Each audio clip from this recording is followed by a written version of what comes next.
Que alegria, quero acolher você que está aqui no Rincão do Meu Senhor, que veio hoje viver esta quinta-feira de adoração, aqui em Cachoeira Paulista. Seja muito bem-vindo, mas também acolho você que agora nos acompanha por todo o sistema Canção Nova de Comunicação. Seja muito bem-vindo. Como a Luana disse, eu me chamo Marcela. Eu sou casada com o Wagner, está ali o meu esposo. Levanta a mão, meu amor, para que todo mundo possa ver você. E ali também o meu filho, Pedro.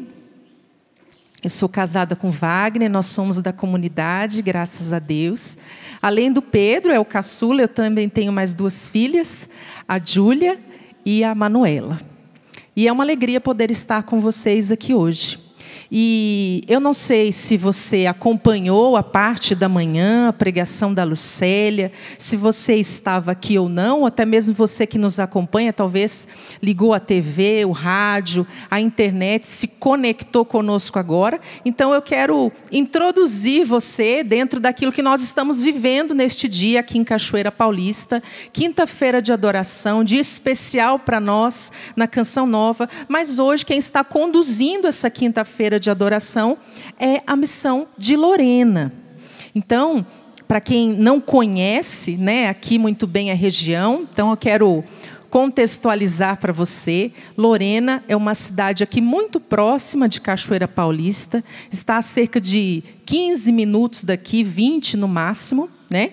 E Lorena é a cidade onde a Canção Nova iniciou. Lorena foi o lugar que Deus escolheu para que a Canção Nova fosse gerada no coração do Padre Jonas e também para que o Padre Jonas fosse gerado para o carisma Canção Nova. Então, foi ali, na cidade de Lorena, naquele solo, que Deus escolheu, né? E todas as vezes que eu penso nisso, que eu reflito a respeito disso, eu fico imaginando Deus, né, olhando para o mapa do mundo, para o mapa do Brasil.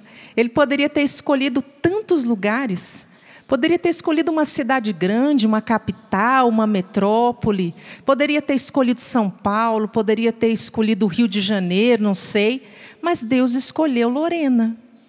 Deus escolheu Lorena para o carisma Canção Nova ser gerado e também o Padre Jonas ser gerado ali para o carisma.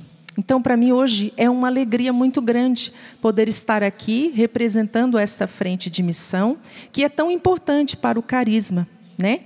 E Lorena preserva uma característica daquilo que foi a evangelização que o Padre Jonas viveu ali naquela cidade, né? Porque naquela ocasião, em Lorena, quando iniciou-se, não tinha rádio, não tinha televisão.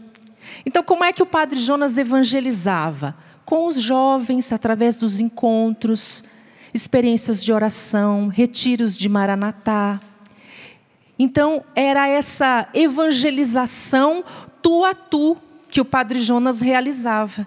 E Lorena preserva este traço da evangelização que o Padre Jonas começou lá nos inícios. Então, é assim que nós evangelizamos lá na cidade de Lorena, né? No tu a tu. Nós vamos entrando na vida das pessoas, para ali evangelizar, acompanhar, né? Dar esse acompanhamento para as pessoas. E talvez você vai se perguntar assim, Marcela, mas por que você está falando tudo isso? Porque cada um de nós tem uma história. Você tem uma história, não tem? Tem ou não tem? Muito bem, você tem uma história. A Canção Nova também tem uma história. O Padre Jonas também tem uma história. E se não fosse a história desse homem e a história da Canção Nova, hoje eu e você não estaríamos aqui. Nós estamos aqui porque somos frutos da história deste homem que soube permanecer em Deus. Mesmo diante das contrariedades, daquilo que ele não compreendia, diante das perseguições, diante das humilhações, mas foi um homem que soube permanecer em Deus. É por isso que eu trago para você essa contribuição. E já quero deixar aqui também para você a indicação deste livro. O último livro que foi escrito, a biografia do Padre Jonas. Este livro se chama O Padre, a História de Vida de Jonas Abib. Um homem inspirado por Deus e feito tudo para todos. Então, eu já quero deixar aqui a dica deste livro para você, tá bem? Se você puder, depois, e quiser adquirir, tenho certeza que vai ser um conteúdo de evangelização muito edificante para a sua vida. E você que nos acompanha pode acessar loja.cançãonova.com ou ligar 0 operadora 12 3186 2600. Muito bem, feitas as apresentações, vamos para aquilo que é o mais importante nesse dia, que é nós partilharmos a palavra de Deus. Você pode tomar aí a sua Sagrada Escritura, no Evangelho de São João, no capítulo 15. Evangelho de São João, capítulo 15. Então, no período da manhã, a Lucélia, ela foi falando para nós a respeito da importância de nós permanecermos em Deus. E agora à tarde, nós vamos falar sobre os frutos dessa permanência em Deus. Então, o Evangelho de São João, capítulo 15, versículo 5. Vai dizer assim para nós: Eu sou a videira, vós os ramos. Quem permanecer em mim e eu nele, esse dá muito fruto, porque sem mim nada podeis fazer. Vamos repetir? É um versículo tão curtinho, eu vou falando e você vai repetindo, amém? Eu sou a videira, vós os ramos. Quem permanecer em mim e eu nele, esse dá muito fruto. Porque sem mim nada podeis fazer. Muito bem, essas são para nós palavras da salvação. Vamos então contextualizar em que momento, essas palavras foram ditas por Jesus. Essas palavras foi Jesus quem disse. E em que momento? Jesus está na última ceia com os seus discípulos. Então ali, naquela última ceia, Jesus começa a instruir os discípulos. Então, Jesus ali, ele institui o sacerdócio, a Eucaristia, acontece o lava-pés, mas também acontece todo um discurso de Jesus, uma instrução que Jesus vai dando aos seus apóstolos. Por quê? Porque Jesus, após a Santa Ceia, Jesus está se encaminhando para Jerusalém. Jesus vai ser morto, vai ser flagelado, vai ser crucificado e vai ser morto. Então, se você observar o Evangelho de São João, os capítulos 13, 14, 15, 16 e 17, eles acontecem dentro desse contexto da Santa Ceia. Então, é um discurso de Jesus carregado de emoção, carregado de sentimentos, porque há ali essa despedida que Jesus faz com os seus discípulos. Mas, ao mesmo tempo, Jesus os prepara, Jesus os instrui para que eles possam, após a crucifixão, após a ressurreição, vivenciar a missão. E esta palavra, toda a palavra de Deus, uma vez que ela é proclamada, ela é atualizada. Então hoje, agora, o Senhor atualiza essa palavra nas nossas vidas. Da mesma maneira que Jesus instruiu os seus discípulos naquela Santa Ceia, hoje o Senhor quer nos instruir também, aqui nesta pregação. E após, nós teremos também a graça, para aqueles que não foram à Santa Missa, de também participar da Santa Missa. O ponto alto, o banquete. E aí Jesus, ele faz uma afirmação. Eu sou a videira, e vós os ramos. Jesus, ele faz essa afirmação. É uma definição que Jesus traz. Eu sou a videira verdadeira. E para o evangelista São João, a imagem da figueira não é uma parábola. Para o evangelista João, a imagem e a realidade, elas se entrelaçam. Para o evangelista João, Jesus não está contando uma parábola. Mas esta definição que Jesus faz quando ele diz, eu sou a videira e vós os ramos, é uma imagem que se entrelaça, de fato, com a vida.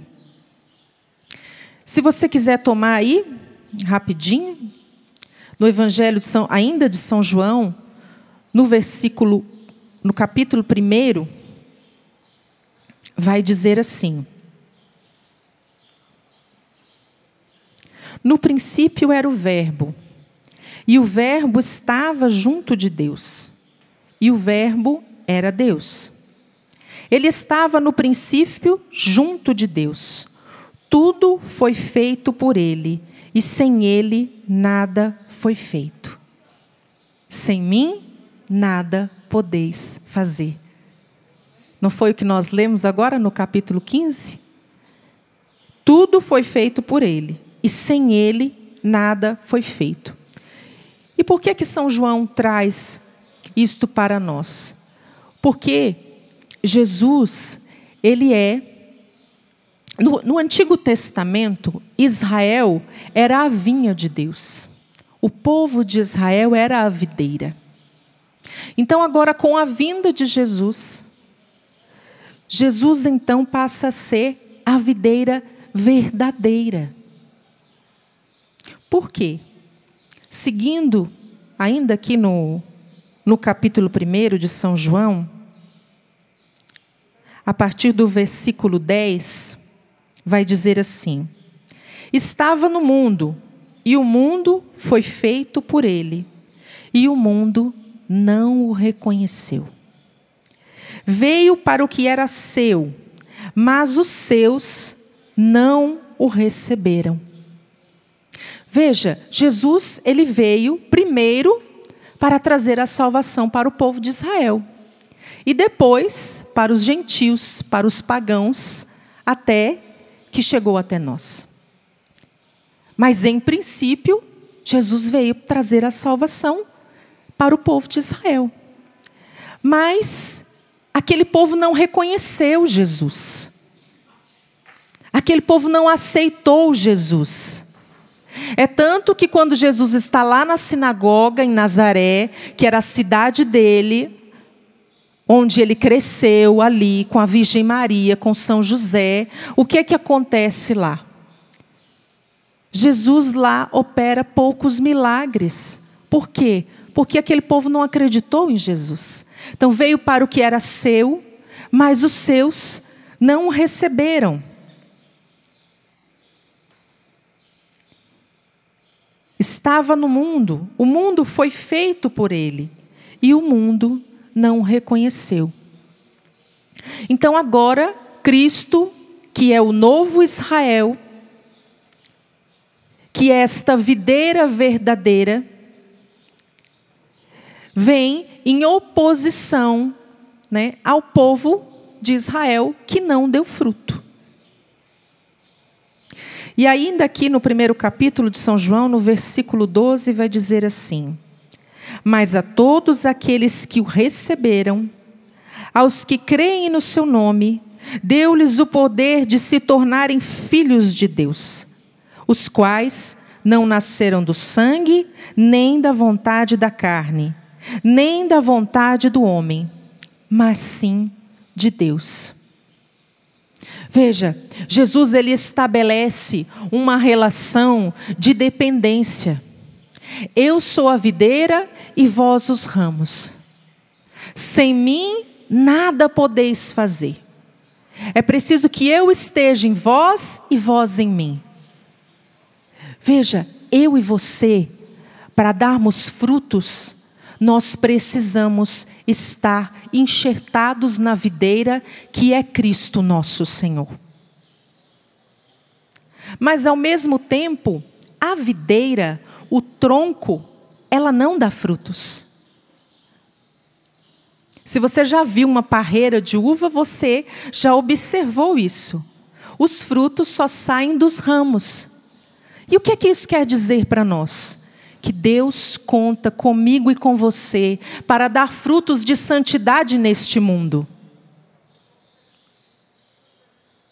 Deus quis contar comigo e com você. Ele poderia fazer de qualquer outra forma, de qualquer outra maneira, porque Ele é Deus, Ele pode tudo. Mas Ele quis. Deus quis contar comigo e com você para neste mundo darmos frutos.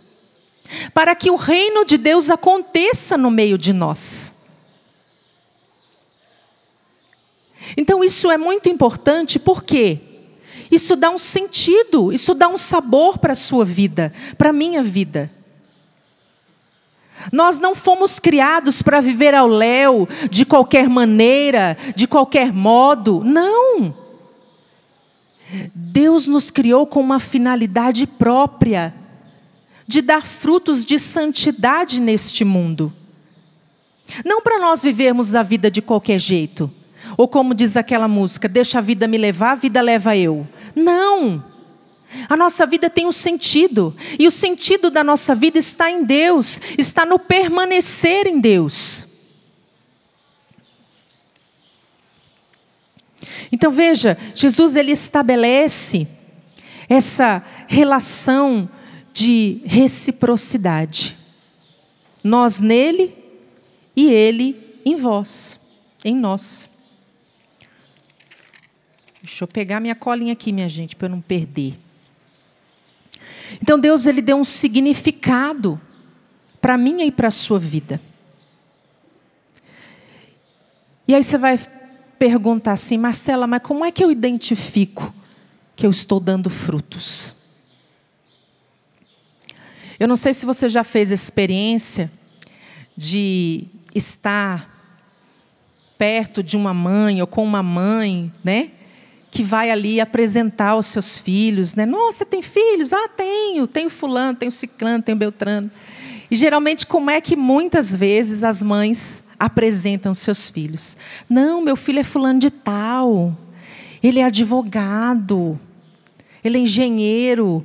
E aí a minha neta, ela está cursando odontologia lá não sei aonde. E a minha nora, ela trabalha não sei no quê. Não é assim? Você já ouviu alguém com uma descrição assim? E que bom seria se nós apresentássemos os nossos filhos, os nossos queridos, a partir das virtudes de santidade que eles têm. Como seria bom, não é? E por que eu estou trazendo isso? Porque dar frutos de santidade neste mundo não é sinônimo de ser bem-sucedido. Ser bem-sucedido, e veja, também não tem nada de errado com a pessoa ser bem-sucedida. Ocorre que dar frutos de santidade é outra coisa. É diferente. É diferente. Dar frutos de santidade é dar frutos de santidade para Deus. Para dar sentido à nossa vida e fazer com que o reino de Deus seja semeado em meio a nós. E assim nós possamos frutificar. E outras pessoas, os da nossa família, do nosso trabalho, da nossa paróquia, aqueles que convivem conosco, ou talvez aquela pessoa que só esbarra pela nossa vida, que às vezes talvez a gente nem vai ver de novo, mas ela vai colher da minha vida um fruto de santidade. Por quê? Porque eu escolhi permanecer em Deus. Eu escolhi permanecer no Senhor. Eu escolhi estar enxertado nessa videira que é o Cristo. Então, dar frutos de santidade não tem nada a ver com ser bem-sucedido. Não tem a ver com ter carro, não tem a ver com a profissão, com aquilo que você conseguiu, os bens materiais. Não tem a ver com nada disso. Você deve se lembrar que Jesus, quando ele está diante de Pilatos, ele vai dizer: o meu reino não é deste mundo. Então, dar frutos de santidade é dar frutos para o céu, para o reino dos céus. Não é para este mundo. Porque tudo aquilo que nós conquistamos e realizamos neste mundo vai ficar aqui e este mundo vai passar. Este mundo vai passar, mas existe uma vida eterna que nos espera. Só que a escolha de para onde nós vamos nesta vida eterna, ela acontece aqui e agora.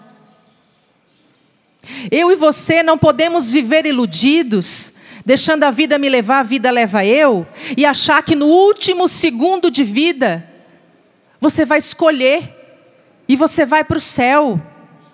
Não, é uma escolha que se faz a cada dia. Porque diz de permanecer, de escolher, de aderir a nosso Senhor.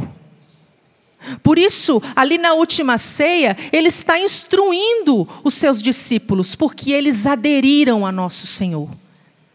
Os discípulos escolheram a Cristo. Eles balançaram a hora que Jesus estava na cruz? É claro. Quem de nós nunca balançou? Mas eles permaneceram em Deus. Então a nossa escolha pelo céu, ela não vai ser no último momento da nossa vida, no último minuto, ela é hoje. Ela é agora. Por isso que nós precisamos dar frutos de santidade agora neste mundo. E não levar uma vida voltada para as coisas materiais, para as coisas que vão passar. E aí talvez você se pergunte assim: mas Marcela, como é que eu vou saber se eu estou dando ou não frutos de santidade?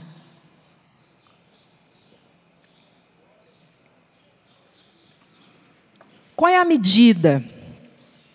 Qual é a regra pela qual eu vou saber se eu estou ou não dando frutos de santidade? E eu te digo, a medida é essa aqui, ó. Essa é a régua pela qual nós medimos se a nossa vida tem ou não tem frutos de santidade. A palavra de Deus. A palavra de Deus é a medida. A palavra de Deus é o metro, é a régua. Porque a palavra de Deus, ela revela quem nós somos, meus irmãos. Ela revela. Deus se revela a nós através da sua palavra, mas também Deus revela quem nós somos a partir da sua palavra. E nós não podemos ficar indiferentes à palavra de Deus. E aí eu pergunto a você, qual é o lugar da palavra de Deus na sua vida? A palavra de Deus, ela tem um lugar na sua vida? Ela tem espaço na sua vida? Ou a palavra de Deus, ela é que você deixa lá na sua escrivaninha, ou na estante, na sala, aberto, né? Em alguma passagem? A palavra que você escuta na Santa Missa, que é a palavra de Deus, ela tem espaço na sua vida? Ou ela só tem espaço no seu ouvido, quando você está ali de ouvinte? Porque a palavra de Deus, ela é para ser vivida. E quando nós vivemos a palavra de Deus, quando nós colocamos a palavra de Deus dentro da nossa vida, é inevitável, nós vamos produzir frutos de santidade. É uma coisa natural. Porque a palavra tem esse poder de nos transformar, de revelar quem nós somos, mas também de revelar os passos que nós precisamos dar. Quem nós precisamos ser, quem Deus nos chama a ser, como Deus nos chama a viver. Não é de qualquer jeito, não é deixa a vida me levar, a vida leva eu, não. Você tem um lugar nesse mundo. Deus deu dignidade a você quando te criou.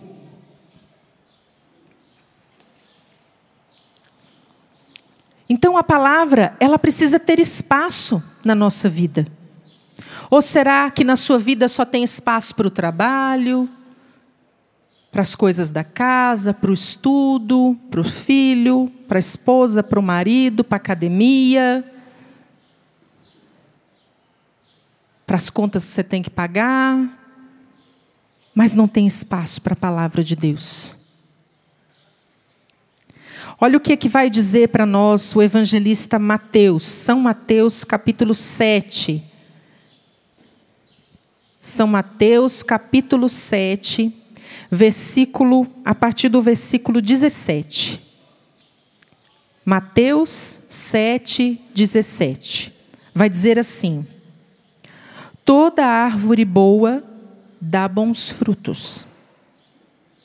Toda árvore má dá maus frutos. Uma árvore boa não pode dar maus frutos, nem uma árvore má bons frutos. Toda árvore que não der bons frutos será cortada e lançada no fogo. Pelos seus frutos o conhecereis. Então veja, o que é que São Mateus está dizendo aqui para nós? E essa também foi um discurso de Jesus, lá no Sermão da Montanha. Toda árvore boa dá bons frutos. Uma árvore má dá maus frutos. Então, pelos frutos é que você vai conhecer a árvore. Pelo fruto que ela dá, você vai reconhecer se aquela é uma árvore boa ou se aquela é uma árvore má. E esse discurso de Jesus, ele está falando justamente dos fariseus, dos hipócritas. Se lembram como Jesus era firme com eles? Jesus era firme com eles. Chamou eles de hipócritas, de sepulcros caiados. Jesus era firme. Por quê? Porque eles conheciam a palavra, mas não viviam. Não a colocavam em prática nas suas vidas, mas gostavam de impor fardos a outros para que vivessem. Então, meus irmãos, pelos frutos da nossa vida é que nós seremos conhecidos. Se nós damos bons frutos e maus frutos. E eu estou vendo aqui que certamente muitos de vocês são pais e mães, né? Avós, talvez até. E em que nós temos gastado tempo para deixar como legado aos nossos filhos, aos nossos netos? Eu já tenho 2 netinhas, a minha filha mais velha é casada. Então eu preciso deixar para os meus filhos, para as minhas netas, para o meu genro, uma herança que o tempo não corrói, que a traça não come. Eu preciso deixar rastro de santidade na vida deles. Eu preciso deixar como herança uma vida espiritual para eles. E veja, nem sempre eles vão querer, viu, gente? Nem sempre, né? Mas a semente está ali, está plantada. Você plantou a semente. E na hora que ele precisar, ele vai saber a quem recorrer. Ele vai saber que tem um Deus por ele. Ele vai saber que ele não caminha sozinho nesse mundo. Porque um dia ele experimentou a fé através de você, que é pai, que é mãe, que é tio, que é avô, que é avó. E que deixou esse legado para ele. Porque, claro, não tem problema nenhum a gente deixar um bem material para os nossos. Não é errado. Mas a nossa vida não pode estar centrada nisso, entende? Porque um bem material hoje você tem, amanhã você não tem mais. Amanhã ele não existe mais.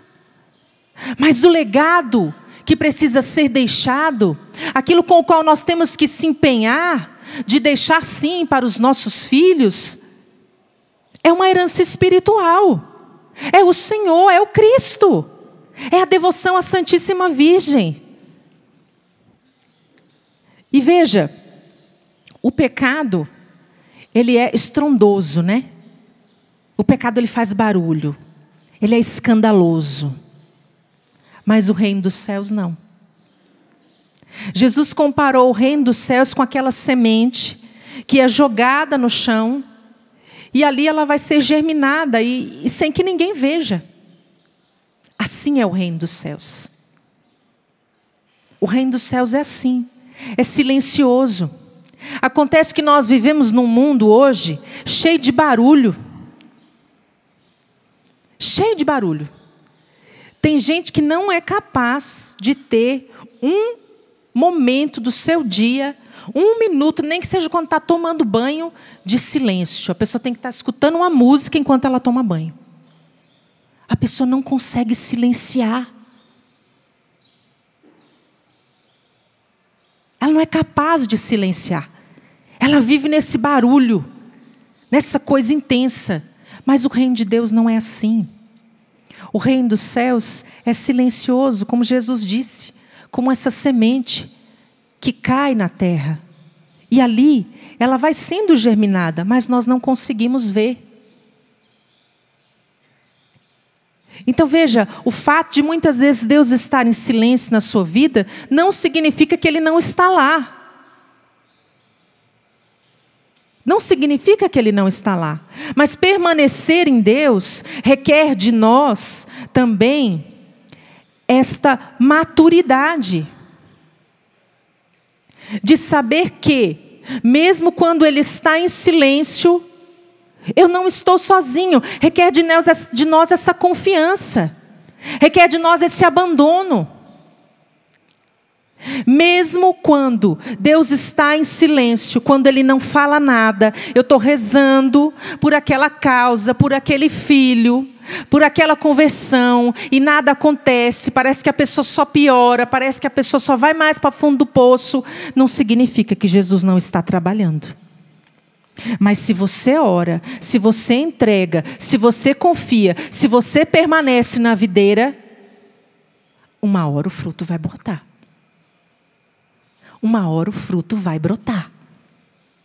E permanecer em Deus requer de nós essa confiança. Essa confiança plena, como muitas vezes o Padre Jonas nos ensinou, que primeiro a gente põe o pé, depois Deus vem e põe o chão. Eu não estou vendo o chão, mas eu dou passo na fé. Eu estou caminhando no escuro, mas eu dou passo na fé. Porque eu estou na videira, eu escolhi permanecer em Deus. E porque eu escolhi permanecer nele, Ele não me abandona. Em nenhuma circunstância. Em nenhuma. Mas eu também preciso aprender a silenciar. Eu preciso aprender que eu preciso sair do barulho do mundo para escutar a Deus. Para escutar a Deus. E ouvindo a Deus, me deixar ser instruída por Ele. Entende? Deixa eu tomar uma aguinha aqui, gente.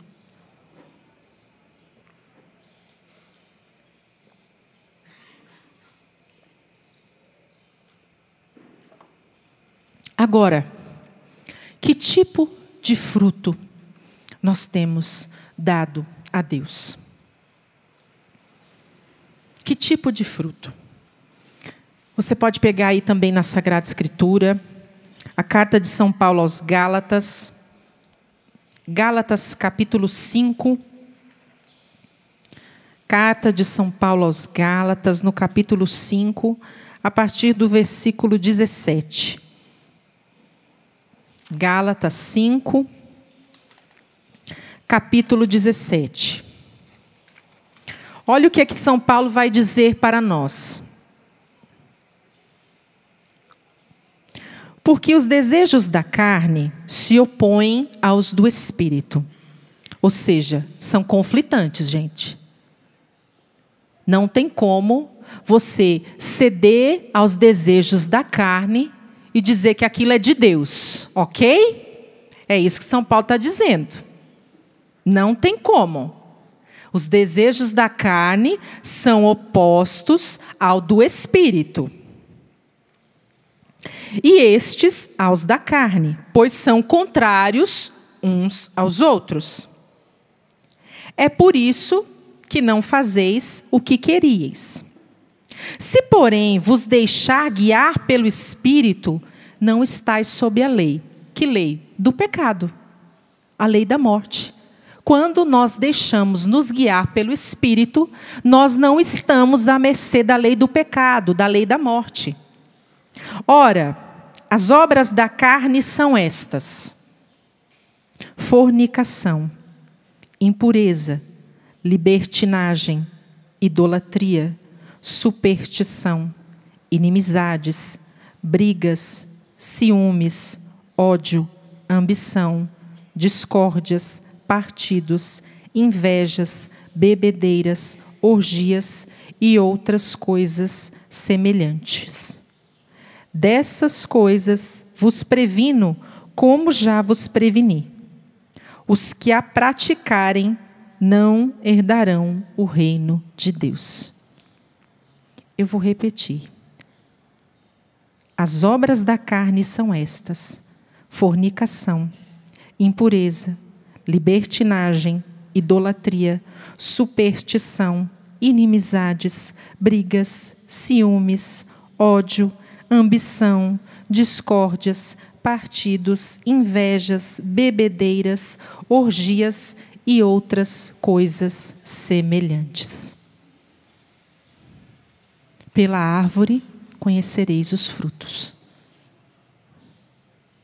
Que frutos nós temos dado a Deus em nossa vida?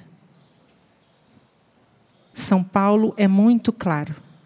Este trecho aqui da carta aos Gálatas, ele pode servir não, ele serve, ele pode e deve ser utilizado por nós como um exame de consciência.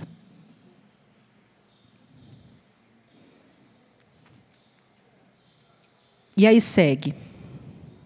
Ao contrário, o fruto do Espírito é caridade, alegria, paz, paciência, afabilidade, bondade, fidelidade, brandura, temperança.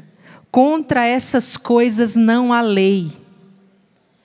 Pois os que são de Jesus Cristo crucificaram a carne com as paixões e concupiscências. Se vivemos pelo Espírito, andemos também de acordo com o Espírito. Eu vou repetir. Os frutos do Espírito são a caridade, alegria, paz, paciência, afabilidade, bondade, fidelidade, brandura, temperança. Contra essas coisas não há lei. Se vivemos pelo Espírito, andemos também de acordo com o Espírito. Veja, meus irmãos, o que nós precisamos para dar frutos de santidade para Deus é retirar da nossa vida o pecado. Retirar da nossa vida o pecado. E tudo aquilo que nos leva a pecar, tudo aquilo que nos leva a desagradar a Deus. Agora, deixa eu dizer uma coisa para você católico, que aqui eu estou pregando para católico apostólico romano.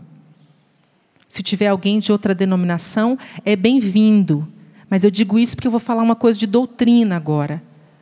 Não dá mais para você que é católico escolher o que você quer e o que você não quer viver da doutrina católica. Isso não existe. É a mesma coisa que o cachorro mandar no seu dono. A nossa igreja tem um fundador, Jesus Cristo, nosso Senhor. A nossa igreja é apostólica. A nossa igreja está baseada em cima do magistério. Meus queridos, isso não é qualquer coisa. Só que existe uma onda no momento em que os católicos querem escolher o que eles querem viver da fé católica. Isso não existe. Desculpa, mas você está sendo enganado pelo demônio. Satanás está te enganando. Tem gente hoje querendo ditar a doutrina para a igreja. Isso é um absurdo, minha gente. Ou nós somos de Cristo, ou nós não somos. Ou o seu sim é sim e o não é não. Ou você está enxertado na videira, ou você não está. Com Jesus não tem vida dúbia. Não tem vida dupla. Nós precisamos aderir a nosso Senhor e aderir de verdade. E aderir para valer. Com tudo aquilo que comporta a aderir a nosso Senhor Jesus Cristo. A doutrina da igreja, o magistério, a Sagrada Escritura. Porque tudo isso é para nos instruir. Assim como Jesus está ali, instruindo os seus discípulos, isso tudo é também para instruir a nossa vida. Então veja, São Paulo vai falar ali, por exemplo, de superstição. Não dá para ser católico e ter superstição. Não dá para querer dar frutos para Deus e viver na fornicação. Entende? Então nós precisamos estar, de fato, enxertados na videira. Certa vez, logo assim que eu comecei depois do meu encontro pessoal com Jesus, né? E eu e meu esposo, nós morávamos juntos, né? Porque vivíamos, claro, numa vida errada, de pecado. E isso é muito comum, né? No mundo, como nós vivíamos uma vida assim, então nós morávamos juntos. Mas a partir do meu encontro pessoal com Jesus, num determinado dia em que eu estava orando, eu fui iluminada pelo Espírito Santo acerca dessa realidade. Porque eu parei assim e pensei, falei, meu Deus, e se ele não for a vontade de Deus para mim? E se eu escolhi ele, mas e se nosso Senhor não escolheu ele para mim? E se ele for de outra pessoa? E aquilo me deu, né? Aquilo mexeu comigo de uma maneira.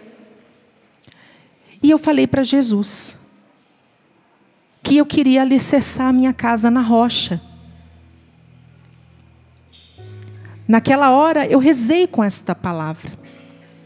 Disse para Jesus que eu queria alicerçar a minha casa na rocha. Porque eu não queria mais, na minha vida, nada que não fosse a vontade de Deus. E Jesus disse para mim, se vocês querem alicerçar a casa na rocha, vivam a castidade. E veja, nós já éramos duas pessoas maduras, vindas de outros relacionamentos. Eu tinha 2 filhas, ele também tinha um menino. E eu falei, olha Jesus, eu vou propor para ele, mas eu não sei se ele vai aceitar. Mas quem tem que convencer o coração dele é o Senhor, não sou eu. Eu vou apenas fazer o que o Senhor está me pedindo. E aí, quando ele chegou em casa, naquele mesmo dia, eu chamei ele de lado e fiz essa proposta. Com muito medo, né? Porque eu falei, ele vai dizer que eu estou doida, né? Essa daí agora endoidou de vez. E ele acolheu. Meu esposo acolheu. E alguns dias depois dessa nossa conversa, eu soube que eu estava grávida do Pedro. Então aquilo ali já foi um sinal de Deus para mim. De que realmente ele era a vontade de Deus para mim. Porque no momento da minha oração eu falei para Jesus, eu falei, olha Jesus, se esse homem não for vontade de Deus, não for sua vontade para mim, só pode tirar ele da minha vida agora, porque eu não quero mais. E eu amava ele. Mas eu estava decidida a fazer a vontade de Deus. Eu estava decidida a permanecer na videira. Eu não queria mais para a minha vida o pecado e nem nada que não fosse a vontade de Deus. E aí nós começamos, né, a trilhar esse caminho. Porque, é claro, a gente queria se casar, queria regularizar a nossa situação, né?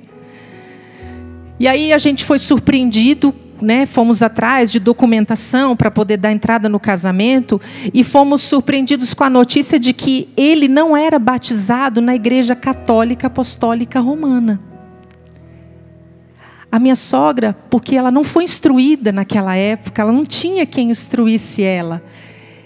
Eles batizaram ele na Igreja Católica Brasileira. E esse batismo não é reconhecido pela nossa igreja. Então, ele era um pagão. Então, diante disso, a gente não tinha como casar. Então, tinha que entrar no processo, fazer catequese, batizar, depois a primeira Eucaristia, depois a crisma, para depois a gente poder casar. E aí eu falei para ele, sabe de uma coisa? Eu vou entrar na catequese com você. Porque eu havia sido batizada, mas eu não tinha a primeira Eucaristia e não tinha a crisma. E eu falei para ele assim, eu vejo que Deus, Ele não quer nos dar somente o sacramento do matrimônio. Ele quer nos dar tudo. Ele quer nos dar todos os sacramentos. E assim nós fomos vivendo esse processo até chegar o dia do nosso casamento. Mas o que eu quero dizer para vocês é que foram 2 anos. Até nós chegarmos ao altar, foram 2 anos vivendo a castidade. Mas a gente dormia na mesma cama. A gente não foi cada um para um quarto. Mas porque nós escolhemos permanecer no Senhor, escolhemos este fruto para a nossa vida, o Senhor nos sustentou aqui, ó, na palma da sua mão. Se eu disser para vocês que teve algum dia que nós nos desentendemos por causa disso, eu estaria mentindo. Se eu dissesse para vocês que teve algum dia que a gente falou, nossa, hoje quase foi, eu também estaria mentindo. Porque isso nunca aconteceu. Nesses 2 anos. Vale a pena escolher permanecer. Porque a gente colhe depois fruto. A gente colhe fruto de santidade. A gente colhe frutos do reino. Vale a pena, meus irmãos. Vale a pena. Vale a pena permanecer. Vale a pena aderir ao nosso Senhor. Vale a pena fazer essa escolha por Ele. Nesses 2 anos, nunca nos faltou a graça. Nunca. Nunca. Sabe por quê? Porque Deus é fiel. Antes de nós escolhermos por Ele, Ele nos escolheu primeiro. Ele nos escolheu primeiro. Só que Ele nos fez livres. E a resposta, quem tem que dar, sou eu, é você. Vai ficando em pé, para que nós possamos rezar. Agora é a sua hora de dar a resposta a Deus. É você quem escolhe se você vai permanecer, se não vai. A escolha é sua. Mas eu te digo, vale a pena. Vale a pena ser de Deus. Vale a pena escolher nosso Senhor. Vale a pena permanecer na videira. Vale a pena.